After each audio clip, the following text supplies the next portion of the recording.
Dag Cutting-Edge, we zitten hier vandaag met Robyn, die zo dadelijk een optreden gaat doen met de laatste showband in de laatste show, maar die toch even de tijd nam om met ons te spreken. Hi Robyn.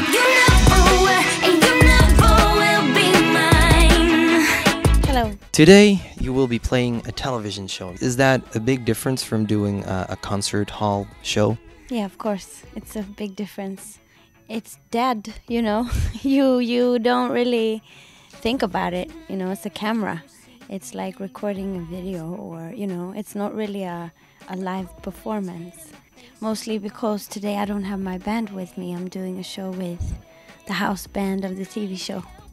They're extremely talented. Yeah, they're good. We ran through the song a couple of times, but they're from a different school than I am. But I think we kind of reached a middle ground. Since your last album, you've become an international public figure again. What are the best things and the worst things about being a public figure? Well, the worst thing is, of course, to be famous. It's not something that I enjoy. I try to stay away from that kind of lifestyle as much as possible. But the good thing about it is that you get an extra pillow on the plane. And you get like a good table when you reserve a table at a restaurant, you know. But that's about it. Then there's just bad things about it. You get no tax reduction or something like that? In Sweden? Are you kidding me? Nobody gets tax reduction in Sweden. I just miss you. That's all. 'Cause you never were, and you never will be mine.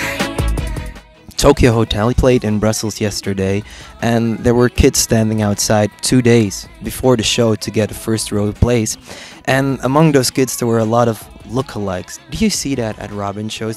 Do you have Robyn fans that kind of like want to look like Robyn?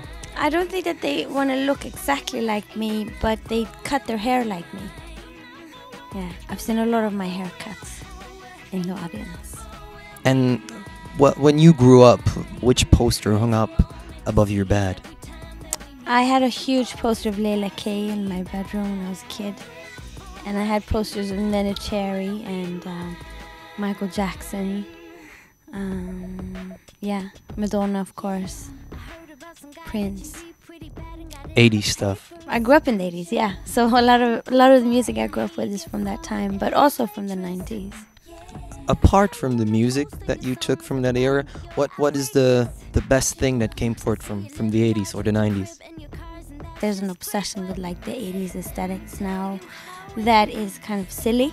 For me, it's about, you know, the punkiness, and there was like a rawness to the 80s where things were not as polished, you know. And also there was something about pop music at that time which I think was interesting, in the sense that you could, you know, you'd have artists like Madonna or Prince or Cyndi Lauper or even the Talking Heads or the Police, and they were all pop artists, but they still had their own personal style and integrity, and I think that's what I'm inspired by. It's been 10 years since Show Me Love hit the international charts. Could you promise us that it won't take another 10 years to see you back, that we will not have to miss you for the next 10 years? Well, of course I can't promise you that, but I will try my best to make an album as soon as possible. Okay, thank you very much for talking to us. Thank you for having me.